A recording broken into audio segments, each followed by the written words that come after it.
Welcome to the Cherrywood Podcast with me, Rachel Burridge. And me, Simon Burridge.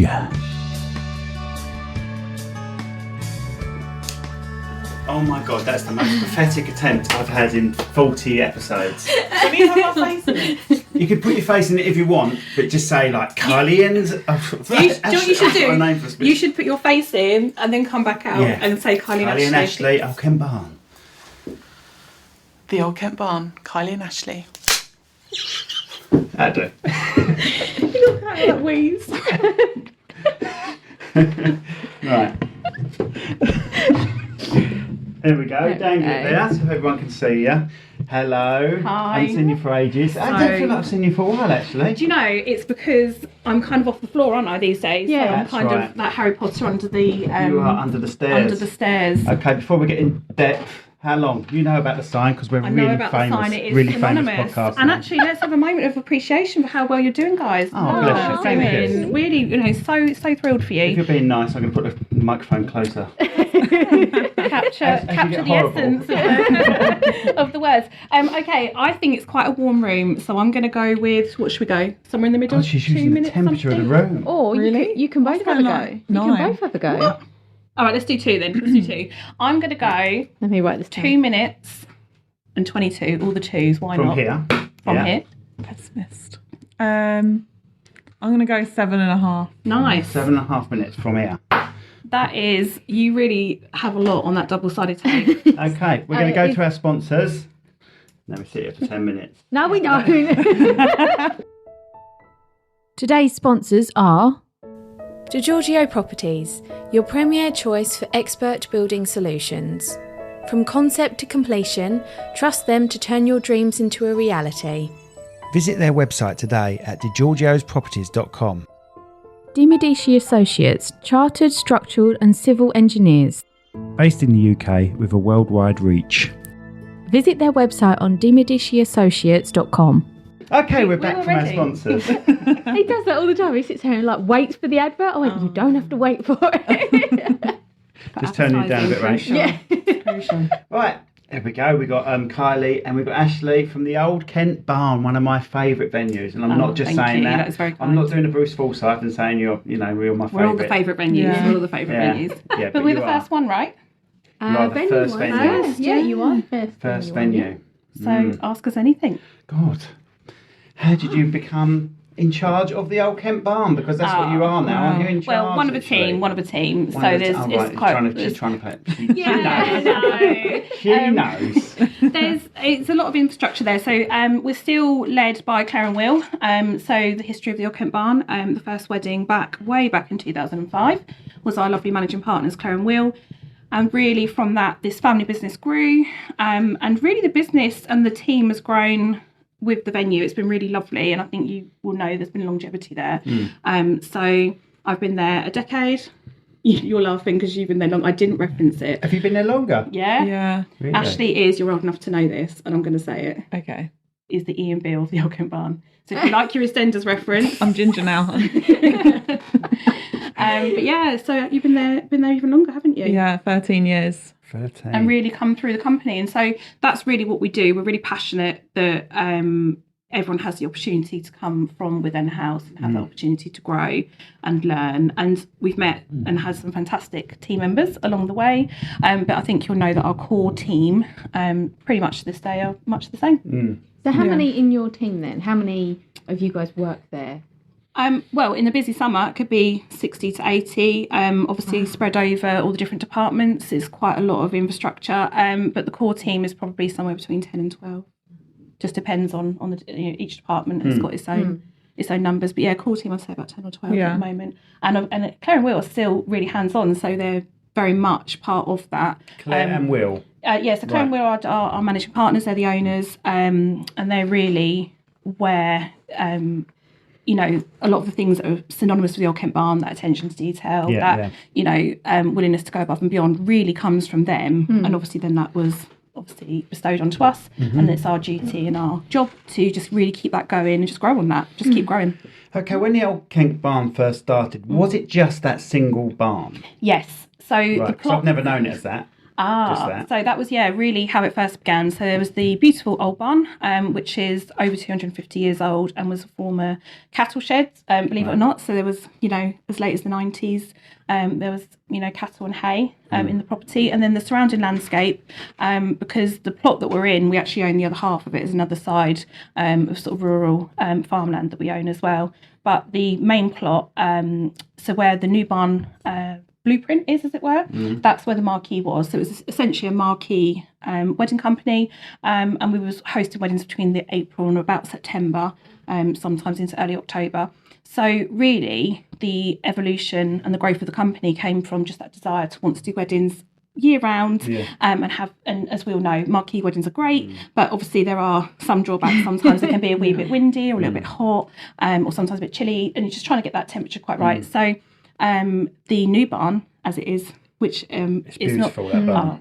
thank you, was built by a local company in around 6 months. You wouldn't believe that, from sort of breaking ground through to launching 6 months. Yeah. And how old you had that for? How long have you had that for? 2010, they broke ground, and it was launched in the April of the 2011. So really, really short turnaround to be ready for that first wedding in April. That all the lovely couples that saw what was going to, this artist impression, and were really sort of connected and wanted to go ahead with their weddings, and they did, and we haven't looked back, and just continue to maintain and keep that barn looking as lovely. And I think for us now, because that really doesn't, we still call it the new barn when essentially obviously it's already had its own decade. We just really want to just evolve from there, so just keep everything looking lovely, but there'll be evolution within that. Do you have people come and visit and saying, why is it called the Old Kent Barn? For sure, yeah. So we're definitely guilty, I think, aren't we, of saying the old barn, the new barn. Yeah. And then people do come in for sure, especially on a tour, and they say, why are you at the Old Kent Barn? And we will say, well, the barn over there is really old, but this one is, you prefer to have your wedding in this one. It's a lot newer. Yeah, but you stay in the other one, can't you? Yes. So currently we've got 3 bedrooms. Very, very excited. In 2025 we'll then have 5. So again, some more growth. What are you converting? So currently on the ground floor, the space that we used as a sales office is now been taken. So as you, So I reckon that's as you enter as a bride, it's on the left there. So before, because I've never been in that bit. No, Never. No, you would be no. really sort of just so surprised how the fantastic builders we've had in recently have managed to take what was a very rectangular, almost living room sort of floor plan into 2 really, really great ensuite bedrooms. So we're looking forward to, obviously the wedding season's upon us, we can't launch those just yet, but coming soon 2025, 2 more rooms, which is really exciting for us. Brilliant. So they'll be just for family. There won't be. It's your the nice one's closest. the one at the top, isn't it? Yeah, so the bridal, suite. the couple suite. That's the one we the one like. hang out the window. Yeah, the couple suite, which sometimes people call bridal suite, but generally couple suite. Is up on the first floor, and that's with the great views over the new barn and the water garden. And then we have 2 extra rooms where family can stay currently, and they've got views equally of the wisteria, which is where the lovely aisle is, and then Willow overlooks the water garden, which is just what some people like to call the pond, but I'm very much, it's a water garden. The bougie pond. It's a lot. When does a pond become a lake? Well, this is it. I mean, I call it a water garden because it's water contained within In the the garden. garden. So for me, I think it's, You just think it sounds better than pond, don't you? Yeah. I would say The marketing spin. is that it's a But water garden. it's a big pond. It's huge. Has anyone ever fallen in there? No. No. Do you lock it after a certain time? We do, yeah. We're really mindful that no one has any swims in there. The ducks have free reign, which they quite enjoy. Having free reign of that. Go for that. For us, being photographers and videographers, the thing we love about the barn is we can't lose people too much. Yeah, That's that kind of The old Kent barn, sorry. Yeah, that's The barn. You like that? I just moved on. Yeah. But your place. But duly noted, one of those. I'm messing. That was always really part of the original design, is a lot of that box hedging, which is obviously painstaking to keep lovely and neat throughout the year. Has that real subtlety and continuity of keeping your guests in the right place when you need them. And there is something about, essentially we are in 2.5 acres, but the main acreage with everything so close, you don't need as much acreage as you think. It's impressive to have more, but sometimes actually having a concentrated space is better because you're not going to miss things and your people are with you the whole time. The field is yours at the back then? Yeah. Oh, right. I always thought we were trespassing when we were taking shots there. No. That's, we have the plot the other side. It's nice for shots. It's it's really rural, and we're really lucky that we're surrounded by sort of rural landscaping. So your backdrop essentially is farming, which obviously is something we're passionate about, and it just feels very peaceful. You're in a very peaceful part of the world, but you're still really easily connected. So because I guess you guys travel down obviously a fair way to us, it's really great that we've got these 2 routes into us, because people do always say, actually, where are you? Where is the barn? And we'll say we're just nestled in the countryside, but we're really, really close. You're to literally the city. 2 minutes from my sister's house. So Oh, it's fantastic! Well, my mum and dad had never been to that until probably about 4 years ago, and they got invited to a friend's wedding, and we were the photographers.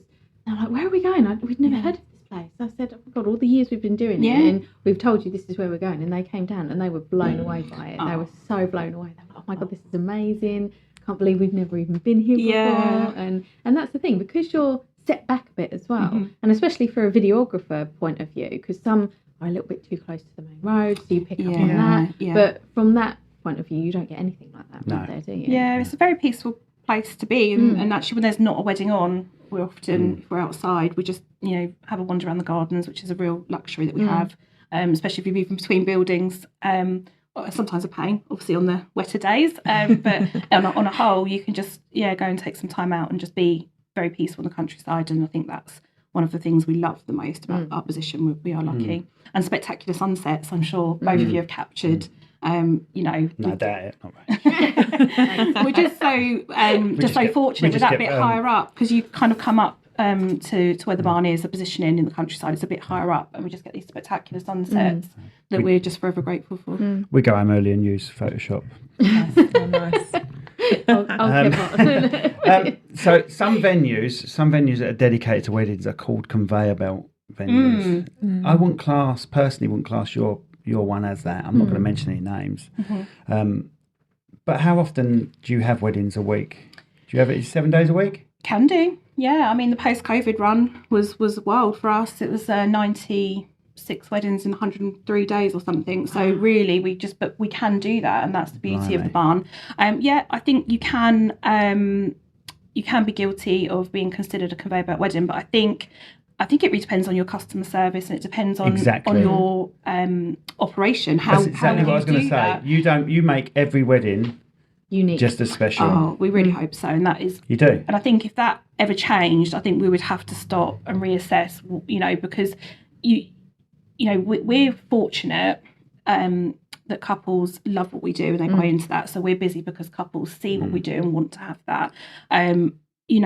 We don't, whilst obviously we directly do, want to bring that wedding work in, we're not actively trying to be the busiest venue. We're not actively, that's not our goal. Our goal is to provide an excellent wedding day and to have as many couples experience that as that wants that. That is what's important to us. I think, if we was ever to fall into the conveyor belt trap, I guess we would have to stop and reassess, really, because that's not what we want to be. We want to make sure everything is just so unique for that couple for every day, and also right through to departure. No one should be rushed off, and that's why the new barn and the old barn are really great plots in themselves, because there's a system that works really, really well. Yeah, what is your kick-out time, actually, on a wedding? Because we're never there at the end, are we? Maybe once or twice we've been there. Maybe. Yeah. So we have a sort of 11:30 where we sort of end the live music and the bar, and then there's a half-hour wind-down period. So it is officially midnight. We always joke Cinderella, midnight. And then you can, luckily, that nice incline wobbles you over to the old barn, which is quite helpful. So you must have some poor soul that has to stay there the whole night while you've got guests there. We do. We, in fact, actually, really, there's someone with the client the whole time. So I know there's an overlap with you guys. Yep. So there's a really, really strong handover between us from the day team. So that would be my lovely Ashleigh, one of our main wedding coordinators, and then she would hand over to an evening lead, who again is someone that's been strong in the company and they understand how to keep everything sort of running smoothly. But actually then overnight, you wouldn't know, but whichever member of staff overnight ready as a concierge. Yeah. So have you got any stories from overnight guests that you want to share? You can, because I There's the think odd spider. So we have a doorbell Spider. basically. Yeah. So there's a doorbell upstairs. So if you have an emergency, you can press the doorbell, and there's someone obviously come up to assist. But obviously, being an old building, there's quite. You can find the odd spider, I'd say. So there's a regular. It was probably the spider bell, really, mainly more than anything. Where, Spider bell. I think everyone's so wound down, and this is what I was Literally, going to say yeah. about the beauty of when we do end our nights, because there is this conceptual thought process that we go hard. We're my family, we've got the Irish contingency, we party hard.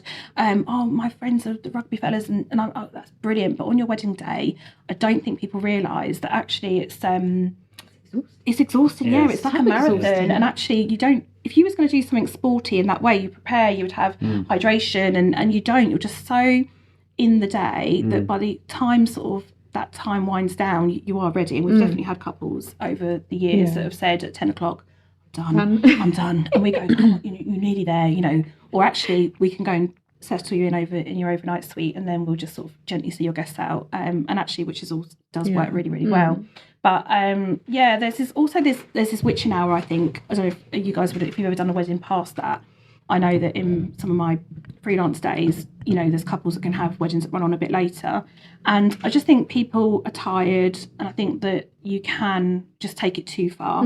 I think leave on a high. My advice would always be leave wanting more, like that crowd going, oh my gosh, I could have danced all night, and we ended when we did, and I think that's a good thing. Oh, definitely. I think there's so many people that said that about our wedding, didn't they? And like your friends always come up to you and go, best wedding ever. Yeah, and I'm so because glad you left on a high. Yeah, you left on a high, and that's what absolutely. people remember. They don't remember that sort of period where the bar wasn't really busy and the dance was kind of dispersed, and you're trying to keep it together. And I think that actually that's when people's personalities can change sometimes as well. So I think end on a high, you won't regret it. And you think in the planning process, oh, I must all night, but I think post wedding you would really reflect and just be glad that you ended when you did.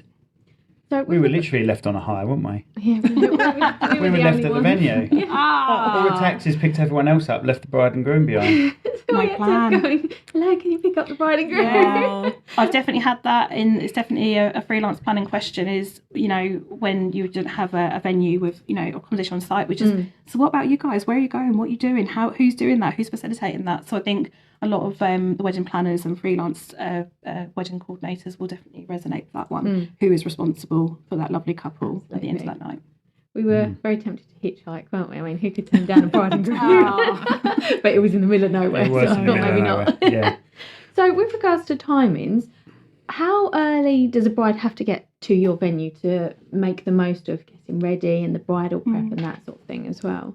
so the main dressing room is available from 7:30 in the morning. Oh, right, okay. The coordinator arrives at 7, and they'll come in and set up that space ready for that person and their party. And then we come downstairs with 2 of our assistant coordinators. Then we begin to set up the room downstairs. So we say from 7:30.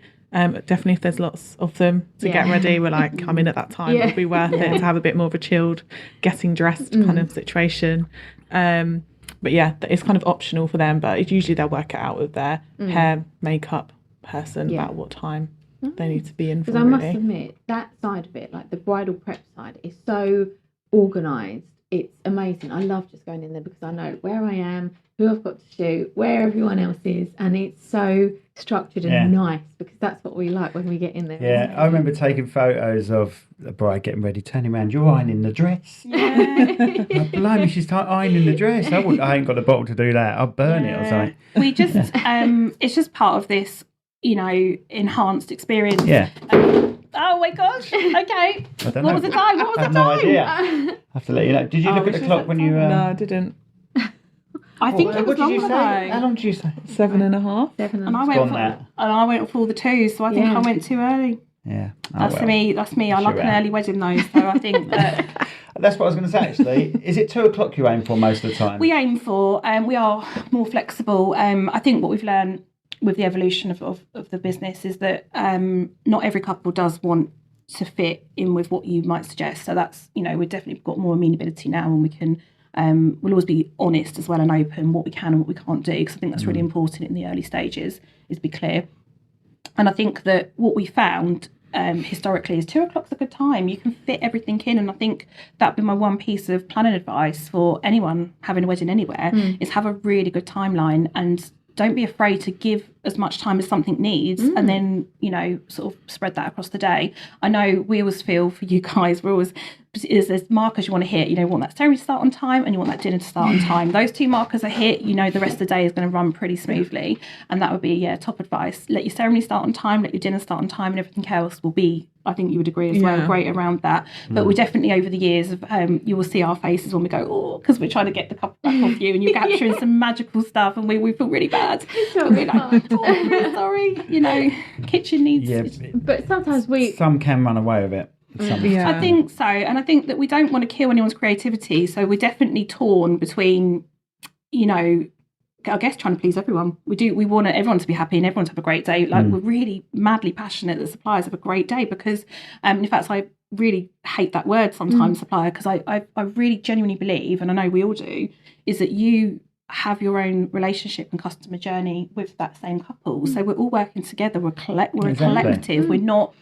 We're the venue, you're the supplier. It doesn't work like that. So we have to all work really seamlessly together. We're workmates. Yeah, we are. And for that day, we're that solid dream team that they have, you know, that couple have really thought carefully about, and they've been through customer service journeys with all of us.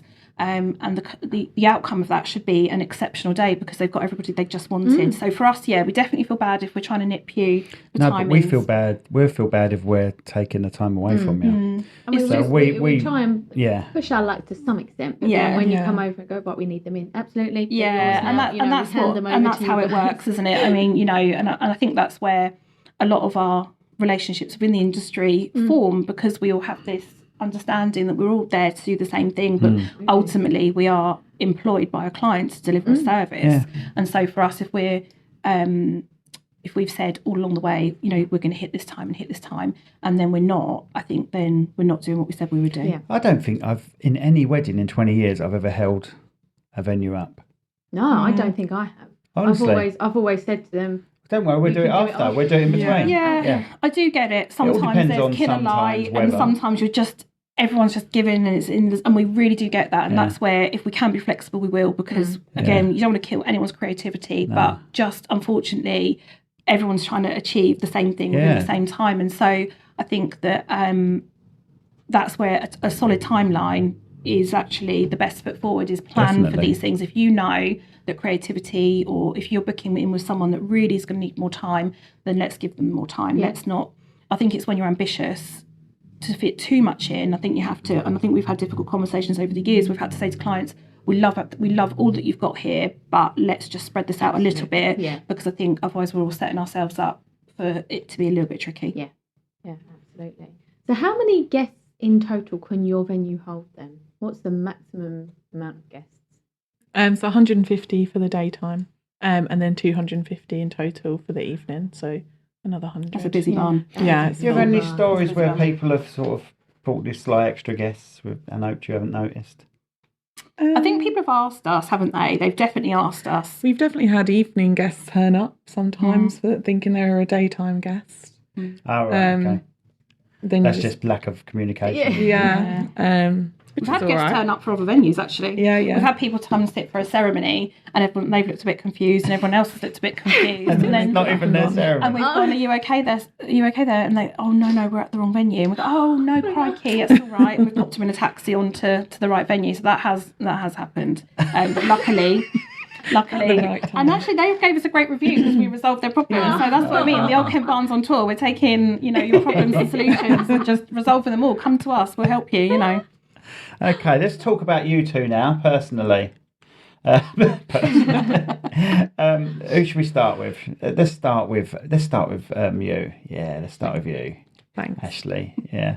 How have you ended up in this barn? How have you ended up in the wedding industry? What was you doing before? What's your official title then at the old Kent Barn? So I'm a wedding coordinator. Right. So when I first started, I was 15. What there? I was just a baby. This story's going to end quick, isn't it? And then I was just like a 7 a.m. person to helping set up the wedding. Obviously, it was a bit different back then because they were a little bit smaller, not as many of them. Helping serve drinks, all those kind of bits, making sure everything was tidy, just being a helpful bod as such. Yeah. And then obviously as I got older, when I was 18, I then went on to the bar for a bit.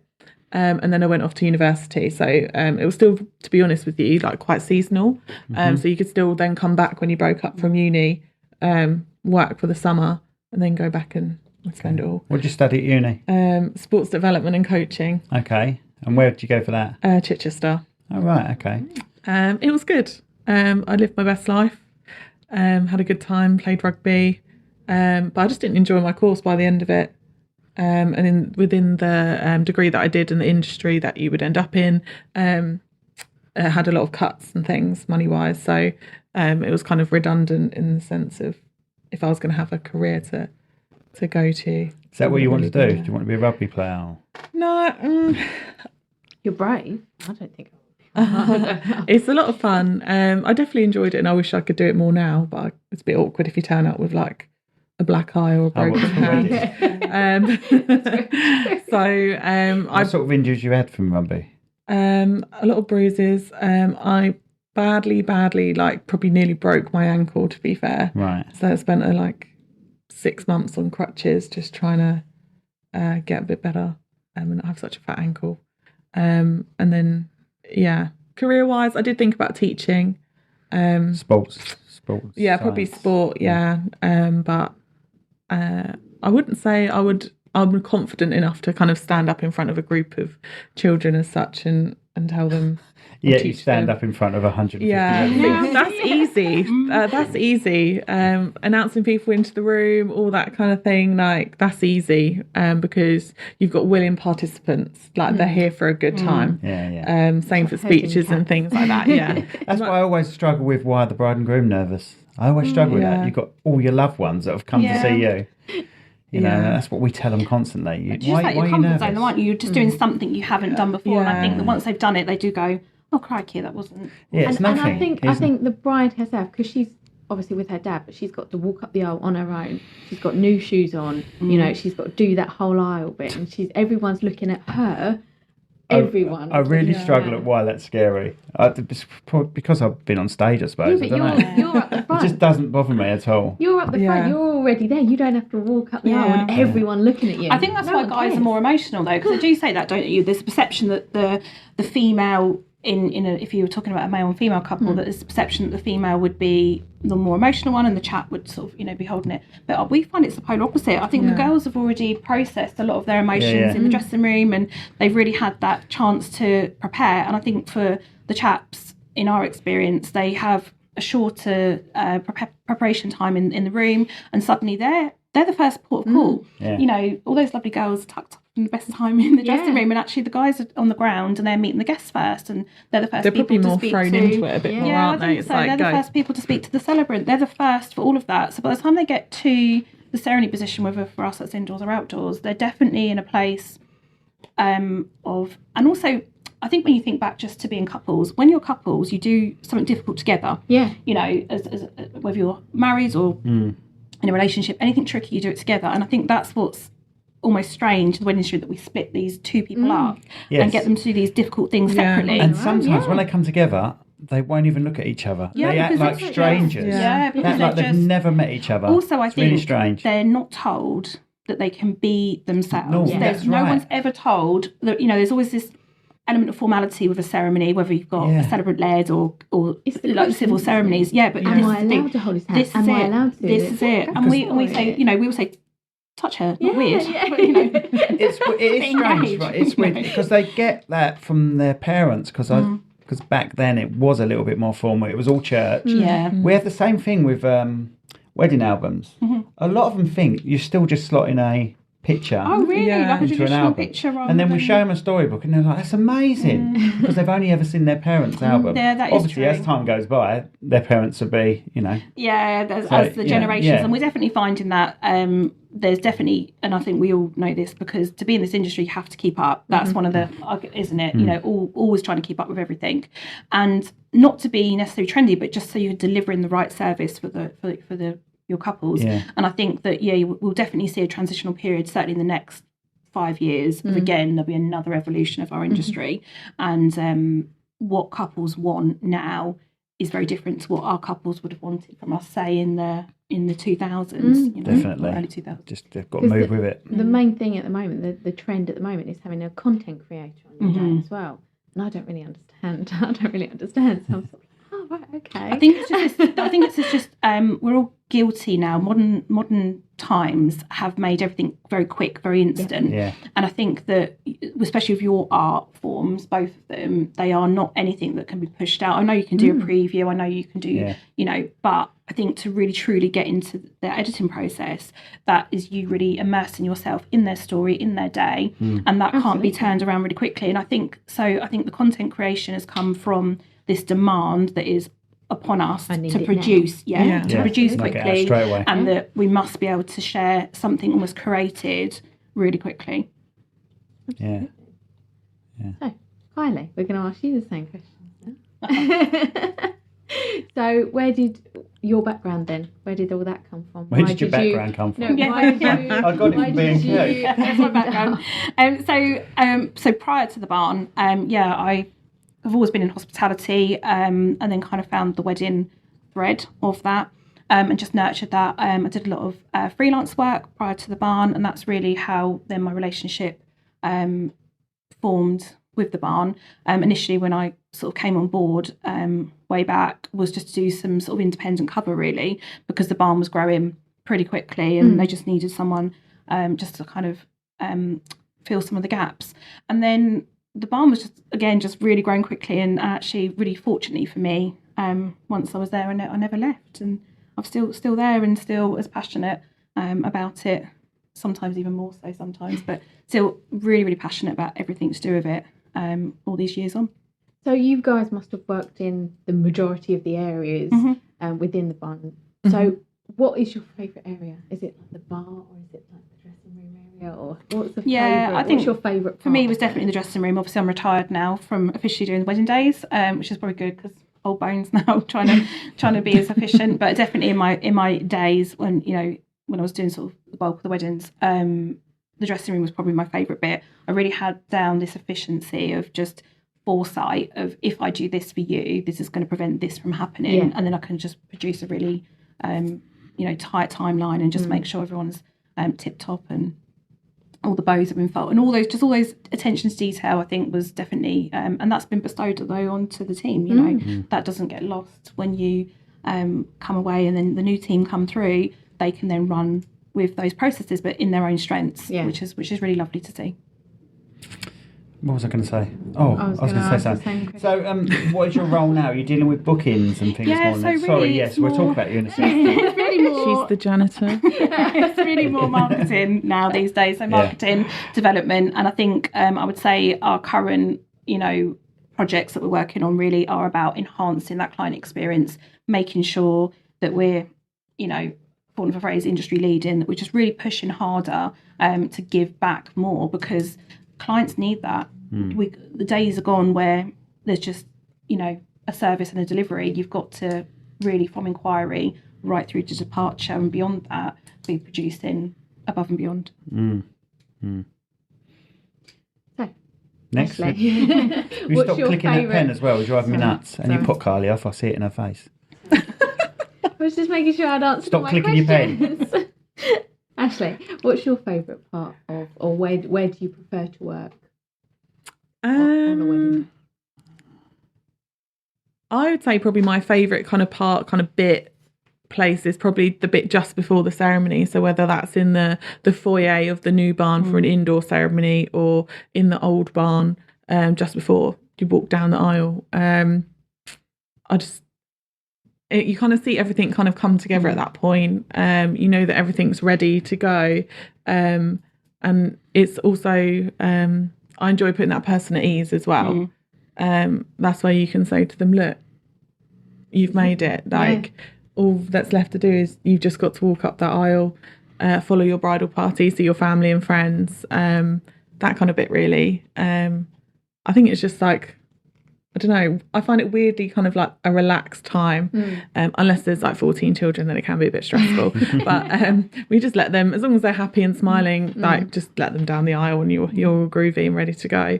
But yeah, I quite enjoy that part of it as well, especially when they see that person that's giving them away, that emotion, and they're just the happiness, like ready to kind of go. I think we've been in a position of privilege. We're the last person to say to her or him, good luck. This is it. And we're right here. We're right here behind you. There's been a couple of instances where people haven't wanted to let go of us, as we're letting them out the door. And we go, well, pop it, we can't walk down with you. Let's go, And actually, there's been probably a couple of times we have got someone, not all the way, but got them just to that next bit. And then once they go, it's quite almost maternal feeling or parental feeling where you just feel really proud of them because you know what they've been through, particularly if you're a nervous person and you've really overcome that throughout the morning and you've got to this position where it's all happened.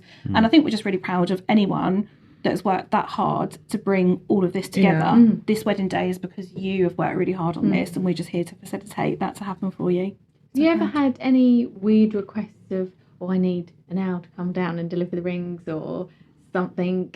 Like obviously there is that gap in between the ceremony and the wedding breakfast and they want ice cream vans or anything like that. Have you ever had like really weird, outrageously Star Wars? How are we going to actually facilitate this? Have you had a Star Wars one? We might have had a lightsaber fight. I know. I definitely. You too? Or? I know. Nope, not yet. I was definitely coordinated that day. I recall fondly the two chaps in supporting the groom decided they really wanted to incorporate a Star Wars battle with lightsabers. But were the bride and groom all right with it? Like, were they? They were. I would just have said, I don't know if you would agree, but it was a bit too long. Yeah, just a bit 90 seconds too long. We could have wrapped it up a bit sooner, but and it's not our, whilst we find these things, endearing, it's not really our job to.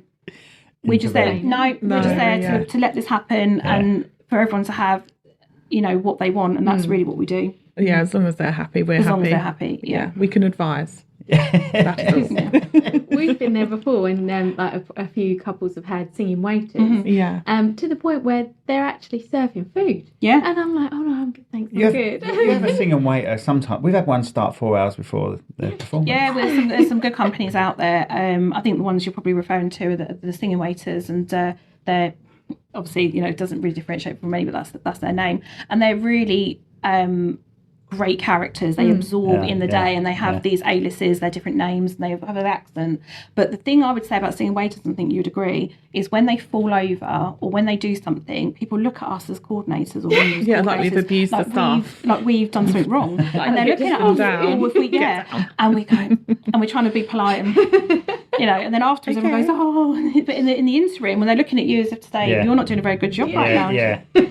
Or pick your member of staff up off the floor. Do you ever say that to the waiters? Don't be too much of a klutz. No, we let them. Because again, it's that organic. It's their show. That's what they've been booked to do. So we're very happy as long as no one's sort of injured in the process that we're liable for. But yeah, there's definitely been a few looks. Or when unusual things happen in speeches, there's definitely a very quick eye look, isn't there, to us? Because we always stand to the side of the room, and there's definitely glances at us that we did that. And, you're stuck behind a beam, like wasn't us. I think, do you know what I would say? I don't know if you would agree. When you're capturing some really cracking speeches, for us, obviously our protocol is to be, sort of hold ourselves quite well. But there's been some over the years where I've had to bury my face in a bay tree because they're just so funny. And some people just naturally don't they have this ability to really hold a crowd. But I think also emotionally, I think you have to put your emotions in check sometimes because sometimes they're really personal and you're kind of, wow, that's, we're really part of, and that's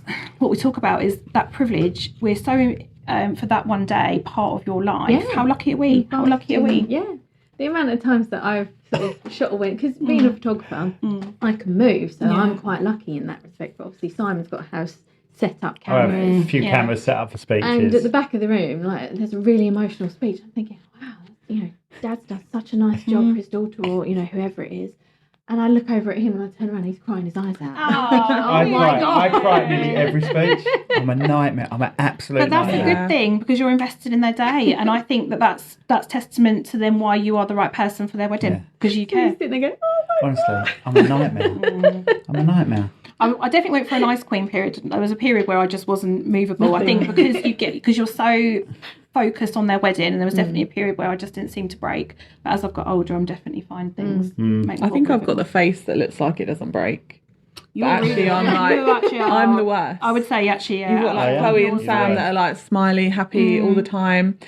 They don't cry really. No. And then you No. see me like, like in the corner, like. But no. again, I just take that as a form of endearment, that you are so invested in that person's day, and that's how much they mean, how much this day, that you can feel emotion for somebody else. I think that's such a, credit to someone's dedication. I do. I think you've pointed it out at a few weddings. If it's been a friend's wedding, haven't Oh, you? what, like laughing? Oh, Look at Simon. Look. I'm cried his eyes out. Want a Kleenex? Nightmare. With regards to weather, your barns are amazing, because if it's raining, you've still got the indoor barns. You can actually use your venue when it is raining and when it isn't very nice outside to still get amazing photos. There are some venues out there that don't accommodate for the weather. Yeah. Have you ever had to postpone weddings due to snow or anything like that? Or has anyone had to cancel due to the weather? No, we've never, fortunately, ever had that. And there's been a few, there's been, less than a handful of occasions where snow has come in. But fortunately, we would find a solution. And between us all, we've got access to farm machinery, which was another Cool thread. chef, yeah. Another thread. Yeah, So we would, and largely because of the barn's position, whilst we are rural, we are supported by two main M20 and the M2A2. So we're really always going to be that bit more accessible, perhaps, than some other maybe rural venues, because we're quite lucky, even though once you're there and immersed in our little rural world, it does feel lovely. However, as we know, you only got to go short drive and suddenly you're back on a motorway. So fortunately, no, it's not never interrupted a wedding day. I think rain is definitely a tricky one. I think for us, sometimes, beautiful blue sky in August, and then suddenly there's not a cloud in the sky, but it's suddenly raining. You're thinking, crikey. So I think that's where the glass canopies that we have been a blessing, and we've really, appreciated having them. And I would say, as a venue, I'd like to think that more of our weddings go outside than perhaps the average venue, because we have facility and operational sort of infrastructure that can allow us to do that. I don't think everyone has the same opportunity that we do, and largely again that comes from from the top, from Claire and Will wanting that. They want this, because they do understand that for a lot of couples it's the dream, isn't it? You come and have a viewing, you see the wisteria aisle, you see all the hidden speakers, and you just really feel it. And so we try and get as many outside, and as couples that want to get married in the rain, we're not adverse to that. You've probably seen our team of the Brollies. We'll brolly guests from under shelter back into the barn, at risk of all. That's why polyester's a great fabric, dries quickly. But you'll definitely see us going that extra mile, because we really want the couple to have that dream day. Okay. So catering on site, do you hire caterers in, or are they based with you? Or They're all ours. They're all yours. all ours. So led by the lovely James Crank. He's our head chef. So James took so we was outside catering with great company, Mama Feel Goods, up until sort of the transition period in 2015, and then we phased in on our own kitchen, launching in 2016. So really, we've had a really good run now of the in-house kitchen, and it's been for us one of the best things we did, because there's so many things that we can do, and flexibility. And it's not that other companies are great, but when you do something in-house, you just have more ability to perhaps Got a bit more offer control something over the different, quality as well. haven't And you? I think for us as well, particularly with the rise in allergens and things, we've just really got that down, and that's been something we're really working on, making sure that when people come, there's a choice for everybody, and there's everyone's been looked after. So would one of you have to stand in the kitchen and make sure the quality of the food, because like I see in Head chef's MasterChef job, where they wipe the food and they like go. Yeah, so obviously there'll be a lead chef. James is fortunately present for pretty much all the weddings, isn't he? He's so good, he's so dedicated. But we do have a front of house manager. So when we talked about infrastructure, and that's where a lot of the staffing is in our service teams. So we have people that are responsible for their departments. And so for a coordinator, it's a fine balance of making sure that she's often this concierge for the couple, but also that her eyes are on everything, but knowing that there is a team member who are responsible for that. But obviously the line does always stop with you guys, which can be quite a lot sometimes, but they all seem to do it effortlessly. And do they give taster menus, or Yeah. do the bride and groom say, actually, we really want this, this, and this to happen, or this food, or this type of food, and they're quite adaptable to that as such? Well, I think you can say about the tasting experiences. So all our booked couples for full days get a tasting experience evening. It's like a couples only event. For 4 days, did you say? So they have 4 Full days. Oh, full days. Sorry. Blimey. 4 days of food. I'm just going to book a wedding for the sake of it. 4 days, I think. So like the full day weddings, basically. They are invited to a couples tasting experience, couples only event. We have evening entertainment for that evening and a set menu, and it's a menu from our 3-course menu, and it's our popular choices. So the food that is most chosen throughout that year is what we'll serve at tasting as well. It's a good opportunity for them to sit with other couples and just give them that really nice guest experience, understand where they are in the room, how that service works, the quality of food and style of food that they'll receive on their wedding day as well too. So I think that insight then gives them flexibility. Yeah. So if they've then had that experience and they're looking for something very specific for their day, at least then we've had this platform to go, okay, from here, where do we want to go? Absolutely. Yeah. Absolutely. And that's key, because food is a huge part of the day. Food is a big part of the day. And we always say, make sure you look after your wedding businesses that come along. Yeah. I was just about to say that you are the venue that we don't have to worry about, are we? yes. We always ask the question in our quote, will we be fed? We don't care if we're not being fed, we just need to know. Yeah, so you can Are we make gonna be fed? provisions. Yeah, absolutely. Where some would demand it, which is mental, I think. Yeah, I think it's a controversial one in the industry. There's definitely, I just need to know. I just need to know, am I bringing food or not? But you guys... And we ask the question as well. Yeah. You guys always look after us. You always look after us. I think if someone's, it's no different if someone's coming to your home, you want to make sure that you have a great day. And we really talk about this a lot, about going back to what I said earlier. If you're having a great day, the couple are having an excellent day. Yeah, because you're exactly. being, and it doesn't take much for us to look after you. It really doesn't. It should just, I know obviously we're biased because that's what we do. And it'd be nice if it was across the whole industry that just, some gentle hospitality and some care and some and communication as well. I think making sure you meet with everyone that comes onto site and just say, have you got everything you need today? It doesn't take much, I don't think, to make sure you can take, like I say, from a great day to an excellent the day. experiences we've had, when it comes to the way we get treated sometimes at different places. I'm not mentioning any places. But, No. But I think it's perception though. you I end think, up with but just a it's- sandwich plonked in front of Yeah. you, like that big after 12 hours. Yeah. And when they've told the couple, we'll be providing them food. Don't worry, but pay us 30 quid or something, and we're providing. And then you just get this little, and we're like, how are we going to live on that? Crikey, Yeah. it's a long day, and you guys are there. Like I say, and I think that's the thing. It's not about a rider or any diva-ship. It's about just making sure you're set up well for the I'd day. rather have been told no, and then we'd have bought our own stuff. Yeah, absolutely. that's that. And then It's all also about planning. because you also obviously incredibly grateful to the couple, aren't you? If a couple was providing anything for you,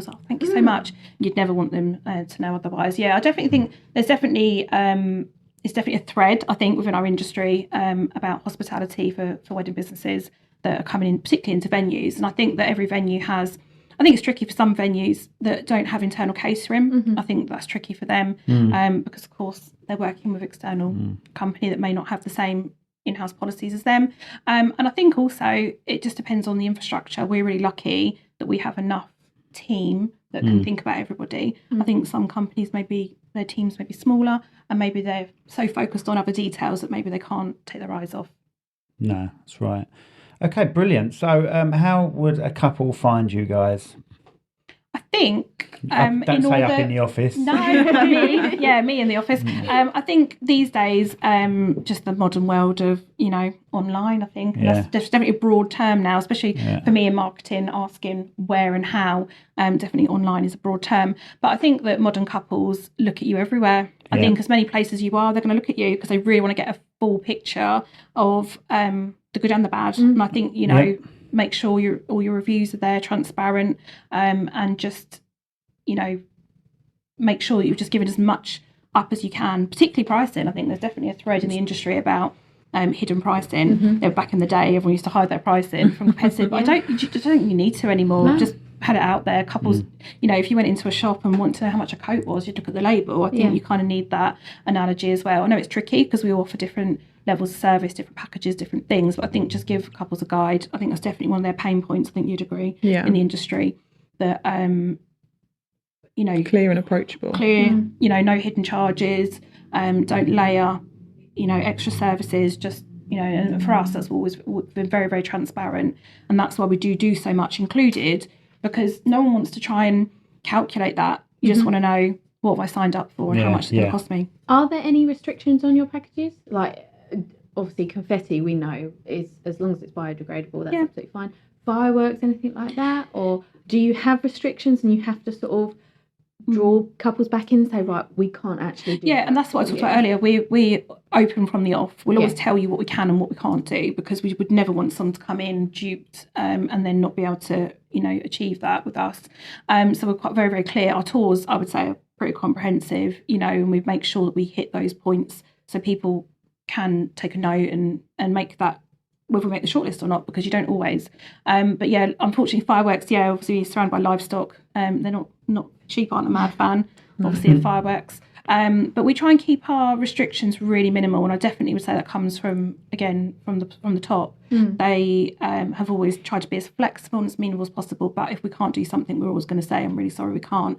However, we can. We'll always try and find a solution. Do you cater for stuff other than weddings as well, like parties and stuff like that, or is it's mainly weddings that you guys do? Yeah, we specialise in weddings, but we have done you know, other things. I would say, you know, private corporate work. You know, people can have the venue, this little sort of hidden place in Kent, which is quite nice for workshops and things. And we have done some celebrations of life as well, because sometimes there's a local attachment or maybe even a family attachment to the venue. But generally, I would say our work is what we specialise in is weddings. Brilliant. Okay, excellent. So if someone's going to find you on the internet, just put Old Kent Barn in anywhere, can't they? You'll come up anywhere, you guys. And if you put the Old Kent Barn as well, you'll also find it. Don't forget the. Don't forget the Old Kent Barn. And you're at wedding fairs. Insta is. We don't. Funny enough, we don't, and that's where we miss that community element. It's really hard, I think, to sell. I guess, for want of a word, I think it's really hard to sell somewhere when you're not there. When you're not there. And I think so for us, I think that's... You do your own every now and then, don't you? We do. And again, we can't do as many as we'd like sometimes because of the lucky, our busy wedding calendar. And we also like to concentrate them, so they really are a good something to look forward to, like a calendar event. So we host 2 Back to the Barn events, and we do them over 2 days. So the first day is for new couples, so people that are really new and not quite ready to be that, you know, theory of being pounced upon by the businesses. And then the second day is really focused on barn couples, and then we put businesses in front of them.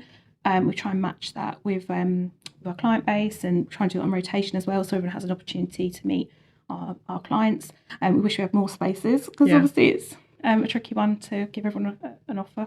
But the concept of the day has worked. How we've changed that has worked really well.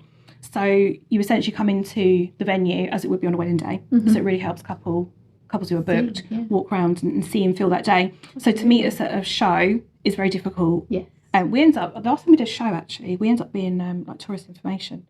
We did a show, obviously, you know, invest into your spot, and we ended up, and I guess that's a customer service in us, directing people to really great suppliers that we knew, really good friends. Where are you booked? Oh, that's a great venue. Yeah, we love it. Oh, actually, do you know?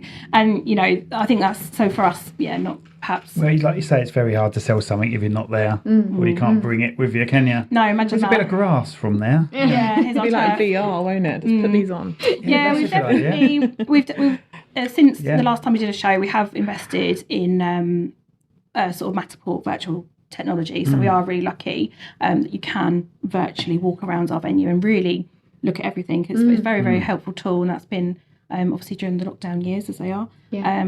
Sounds like an Adrian Mole, if you're old enough to know. It's in the book title. Sounds like that. You're not old enough to know Adrian Mole. I'm older than you. Old enough. Right, mate. You are old. I'm not. Right, what was I going to say? VR. Something went from VR into my head, but it's gone now.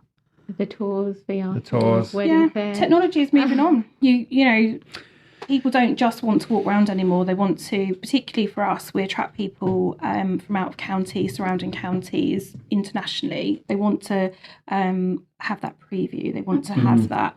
They just want to check for themselves, because it's quite crushing if you've driven a long way and you come to a property and maybe it's not.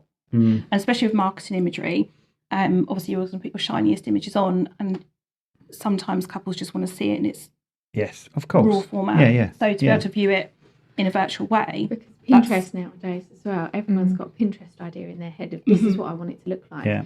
But then you say to them, okay, this is the middle of August, you'll get married in March. You know, it's never going to look the same. Yeah, and they don't. A lot of couples don't book in the season. Some do. Some are savvy and wait and come and view venues in the season that they're considering to marry. But many buy in the, as we all know, in the off season. That's when we all tend to get a lot of our inquiries. So I think it's really key that we make sure they really see what their season's going to be like. What sort of advance would you give the couples, you know, to book you in? How long? A year, 2? It's going to be a bit longer than a year now. Yeah. I think you're looking for us to, you know, if you've got a very specific date in mind, or you're looking for a Saturday in the summer, I think we're looking at probably getting on for 3 years. You know, depending on. But you have the occasional in the week sort of date still available. Yeah, I would say the more flexible you are with dates, the more likely we are to match and meet something with you. And I think that's where the rise of our, you know, the growth of the business has come from, is that couples are more flexible with the days of the week. Because if you really want a service and you full-heartedly believe that this venue is going to produce you a wonderful day, then you're going to be more flexible on the day. But for some people, it's a non-negotiable. And we, unfortunately, if we had another barn, we probably hopefully could fill it again. We're not going to build one. No, it loses itself when you get a venue that can do 2 weddings in one day. I don't think we would. It's a lot. It's more personal, I think. If you stick to one, you've just got that one person to concentrate on. You're not all over the place, or half you go here, half you go there. Yeah, well, you'd have to double up the staff, wouldn't you, and things. But It's dilution, I think. And for some, like I say, for the people that works for, fantastic. And I'm really, you know, delighted for you. But I think that's, again, I think what couples appreciate is this exclusivity. That's the thing. Even if you don't see any of that other wedding party, knowing there's another wedding going on in that venue does make the bride, feel less important. We've had at certain venues, we've had people that have said, "Oh, you're not allowed to go here because there's another wedding," or "You can't. You can only go out at this time because there are other weddings here." And you're thinking that's very restrictive. And that's not just one venue. We're talking multiple venues. Yeah, we've not had any experience of that, so we're always fortunate to be just very exclusive, very focused, and that means that our eyes are on all of your wedding for all of the day. You can make it more personal to the bride and groom, can't you? Or the wedding. And I think it's something quite. It's a nice feeling when you've invested in a venue, because obviously the venue hire is obviously reflective of the type of venue. I think it's important that they feel that investment. You know, you've got this place that just feels yours for the day. Exactly, and I think that we're very keen for couples to feel that. It's not our venue, it's your venue for the day. So going back to obviously COVID, how did that affect you guys? Because obviously you weren't allowed to be open, I suppose. No, it was a difficult time. The best thing I'll always say is Claire and Will's determination was that this wasn't going to be bigger than us. We was always going to do what we could, and so we all worked. So obviously the team was diluted quite quickly, and there was a few core team members still sort of actively on duty, and we just tried to keep up with everything, and just kept our couples well communicated. And as soon as we got, I think the hardest thing, and I was talking about this one yesterday, was the hardest thing was digesting that information. So, the drop would happen, wouldn't it, sort of 4 or 5 o'clock in the afternoon, and then have to digest that and then try and intelligently bring that back out to a couple. So there was the odd time where we said we just need a bit longer to digest this. But on a whole, we were really fortunate to our couples understood, and keeping the venue, maintaining the venue in that time, because at a moment's notice, you was going to be ready to go. So there was definitely a lot of us, and lucky because it's a big site as well. There was definitely a very hot July where we was all sort of... No, it was a cracking summer. It was a great summer. The first one was. Yeah. I think the second one got a little bit boring, didn't it? Yeah, the grass weather was wasn't as never good. greener. No, Our that's lawns right, were spectacular And in that everyone went time. for walks with each other, didn't they? You bumped into people you didn't know. Nature hi. took over for a bit though, didn't it? Yeah, definitely. The ducks really had, because we talk about the ducks, Free my roam, little nemesis strolling on the patrol, and the pigeons as well. Even them, it was sort of in the wisteria, and we was like, oh, guys, you can't be here. But we still toured in that time. When we was allowed to, of course, we still toured, and we always just followed the rules. And I think that we always knew there'd be an end at some point, and just got to keep going and just keep going. So I think that now the other side of it, it's taught us to just future-proof your business, and just be prepared. Yeah, We even absolutely. had weddings that, when we could, the people that just wanted a wedding, Yeah. just a ceremony, and then they went off for their socially distanced. We were guests. We weren't guests. We were photographers at a wedding, but we was also the witnesses. They just wanted to get married. Yeah. So it's bridegroom, us two, There's 4 of us, and a wasn't there? registrar. Yeah.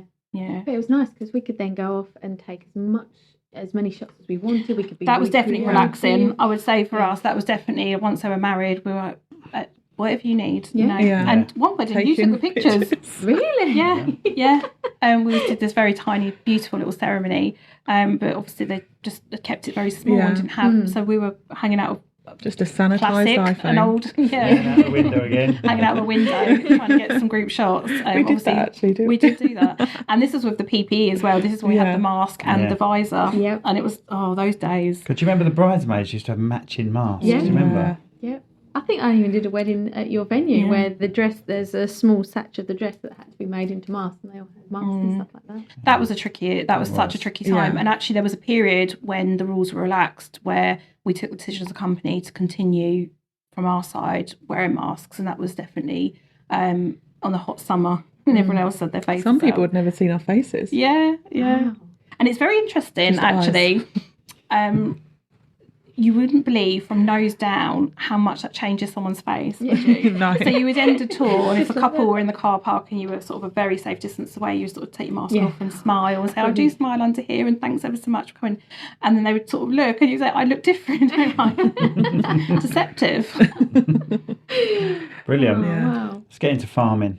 Oh, God. So you're both married to farmers, is that correct? My dad's a farmer, Right. and my boyfriend works for an agricultural contractor, so does a lot of things for farmers, basically. And yeah. you're married to a Farmer's farmer. wife, yeah. Yeah. Signed up. Farmer's wife. Farmer's wife. What you got animal-wise?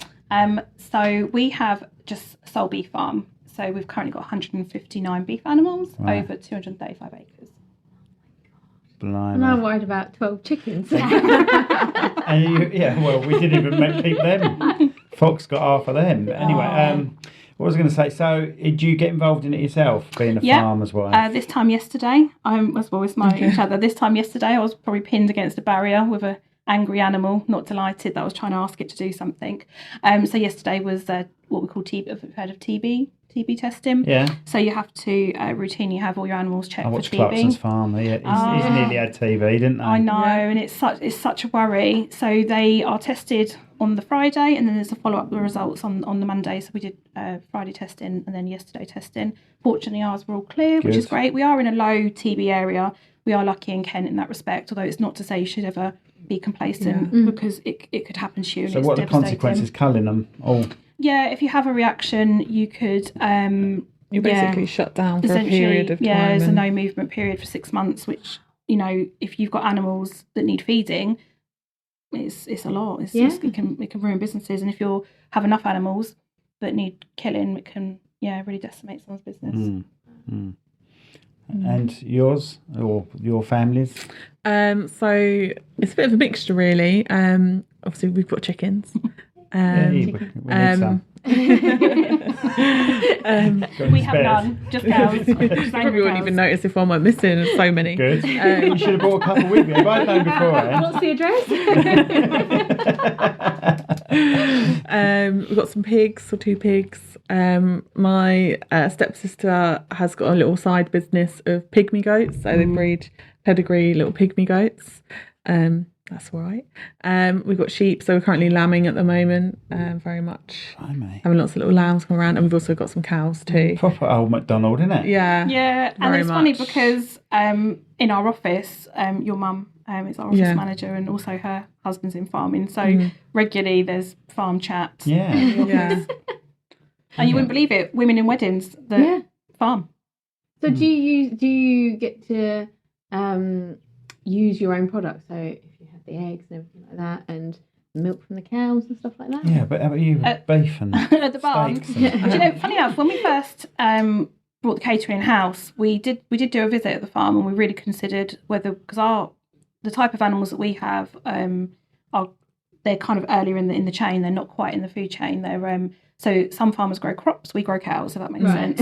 Oh, well, then you send the cows. Yeah, they'll go on to someone else, and whether they're male or female will determine what that farmer then chooses to do. So some of our females may go on to be breeding stock, yeah.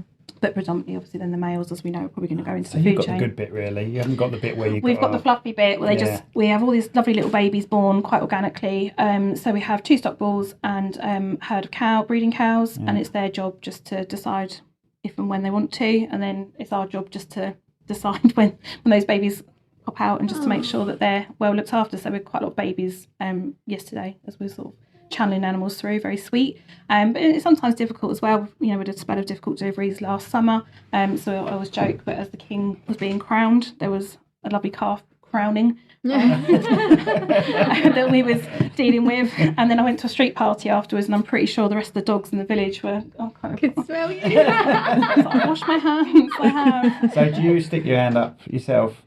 My husband's got he's better at it than me, but I'm definitely a dab hand at assisting a cervix. Oh, Lovely.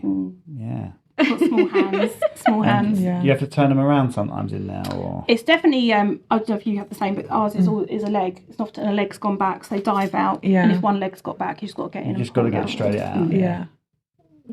Basically. I'd have a go. Yeah. You'll be surprised. You're like, if you have to do it, you've got to do Yeah, it. you just do it. It's a matter of life and Yeah. death. Something, yeah.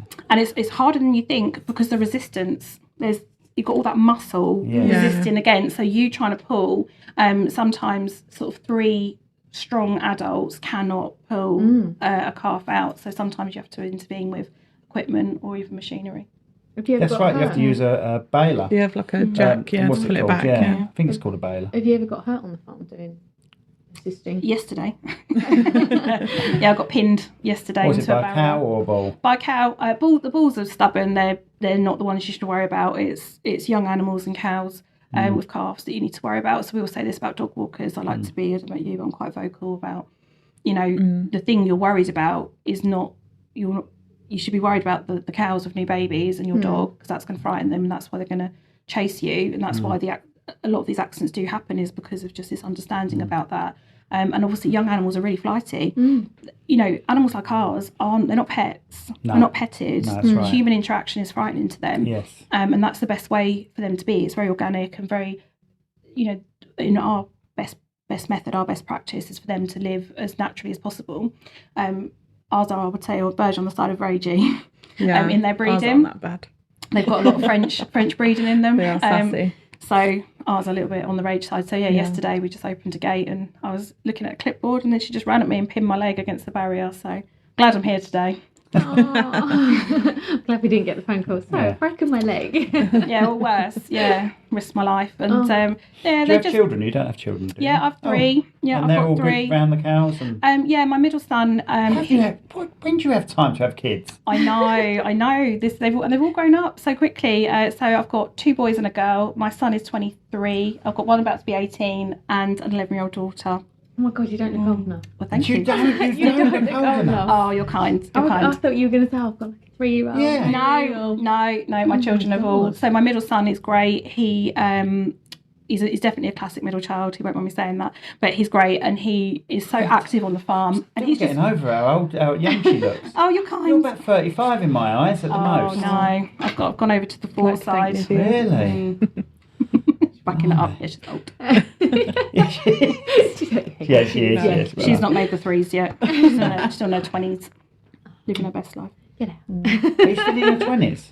Yeah, I'm 28. Oh my goodness. I feel so old. My oldest is 30 this year. No. And his youngest is 8. But then it's different dynamics, isn't it? I definitely, my relationship with my children in their different age groups is very different. Obviously, the younger they are, the more hands-on you are, and the older they are, I guess you become more friendly, don't you? You kind of create this sort of friendship within your, paternal, maternal relationship. So they're quite, That's a really sensible answer. so they're quite hands-on on the farm. Yeah. My eldest son, he's quite busy. He's really growing his business. He's a carpenter, so he's really growing that. But actually, when he needs to, he's a dab hand at checking if it's a male or a female with a swish of a tail. He's really good at that, and he's keen to help. It's a real family effort.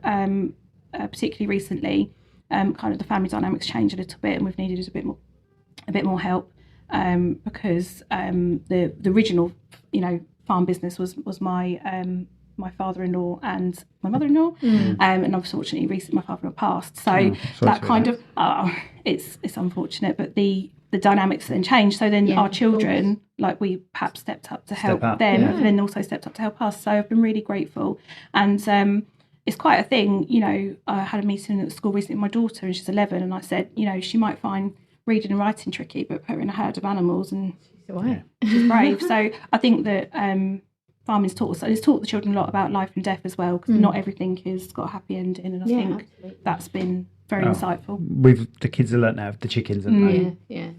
Because obviously we've never said cat or dogs, because we like to just get up and go somewhere. So we've always said to the kids, hamsters, small things that don't really take a lot of our effort up, especially with weddings. We can't. No, you can't. So we've just said no cats or dogs, but we've got chickens, and something happened, and we've only got 5 out of the 12 now, so we obviously had to explain to them these things happen. And you do get fond of animals if you spend time with them in that way. You do get fond of them. You do, but the novelty wears off, because it took them little sods a month to even notice we've gone from 12 down to 5.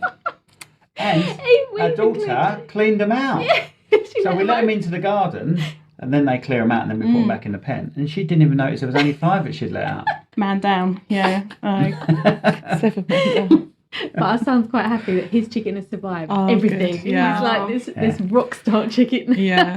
We had a short period of chickens at the barn, didn't we? We were really wanting to have your little bantams. We had one of these. We had bantams. We lost the bantams. They had great characters, and we went for this short period where we was going to have the fresh eggs, over in the B&B, but it just wasn't sustainable because of the numbers they would need to produce. We'd probably need a few more than we had, and but they're very sweet while we had. Yeah, bantams are, what did they hit? Too posh to push. Ours definitely were very well loved. Yeah. A lot of bathing of feet and bottoms, and Oh my you'd be on god. Come on, on a wedding morning, you'd be going, oh dear. Well, next time we're shooting down the old Kent barn, The old Kent barn. we'll take the chickens. They can clean them for us while we're there. Just leave them in the car. We're really good at herding as well, and that's I think why we're probably so efficient with guests sometimes. And do you find yourself waving your arms? I do. I've done it historically. Gone like, you're not. Yeah. Come on, come by. Whistling. Get a dog out. No, I've definitely found myself doing it, and I've gone, drop your arms. You don't need to wave them. So, did your family have like a sheepdog, or do you not? Yeah. Really? We've got 3 collies. Instructions, and they take the instructions and do. Yeah. Really? One of them, no, but the other 2, yeah. They're up for it. Always watching the sheep. And you know how to control the dog? To a certain degree. Why is that a random question? It's just, you know how to control the dog. The dog does the controlling. No, but you still tell the dog what to do. just- I can give them instructions to a certain extent, but to be fair, that's my dad's remit, and I'm not willing to take that way. I just stood somewhere getting shouted at. Why did you let that sheep run you over? I don't know. It just That is happened. actually. I wanted what that one happens. over there. Yeah. Okay, you didn't that tell one me. over Yeah, it was definitely terse words with myself and my husband yesterday. So It's amazing. I'm yeah. really sorry when that animal was running at me. I didn't want to stand there and let it hit me. So have you got names for all your animals? Oh no. There's a very small handful that are named, and that's only because there'll be a reason. So you've got ones that are like Dangerous Dave or Yeah, right. Okay. Old Yeah. Nasty. But we Can't have get attached, can you? You've No, got to treat them like a product, really. Although actually you get quite friendly with Dave. You've got William. Yeah, but we've got William. I was just going to reference William. So William was born in a storm last June, and he's been just a bit of a wet lettuce, silly, bless him. He's a sweet little thing. Annoying as well, but sweet. And he was a twin, and cows are a bit silly. They don't always realise they've had twins, and you have to kind of keep them together. And because they were born outside, the mother just kept tucking William up on a boundary. And he got his name after our boss, actually. I said, named a calf after you, because he was interested in farming. And William's hung on, and his sister's still, with the mother, and she's gone on to do quite well. But William does look a bit, neglected. He's a bit of a he's a bit of a case, is our William. But yeah, he just toots around the farm, and actually when dog walkers come through, he's quite sweet, really. So No. William is available, by the way, in the autumn for adoption. He's looking for a good home. If you've got a small holding and you want William, get in touch. Right, brilliant. That's a good way to end it, guys. Thank you so much for coming on. Thank you. Anything else you want to say? Anything you want to tell potential bride and grooms, or bride and brides, or grooms and grooms, or wedding? I think, I think I get myself into crap. Best practice, best advice is just ask the right questions in those early stages when you're looking for a venue. Just check everything's included, and ultimately, who's going to look after you? Who is going to do that for you? And if it's okay to outsource things, if someone can't offer that service at a particular venue, maybe get someone that can look after you in a really tight way, because having, an enhanced experience on your wedding day just takes your wedding from really, really good to brilliant. Yeah. So just ask the right questions, or if not, don't be afraid to ask any questions. Yeah, just ask who's responsible and who's going to do that for me. And iron your linen. Yes, iron your tablecloths and your napkins. If not, get someone to do it for you, for sure. Or these will do it for you. Yeah, free. we do it. we iron a lot of linen every year, don't we? There's a lot of linen at your company. You have to put something on Netflix and just sit there, just constantly. Excellent. Well, thanks for having us. Thank you so much for coming down. Yeah, really enjoyed that. Yeah, we are.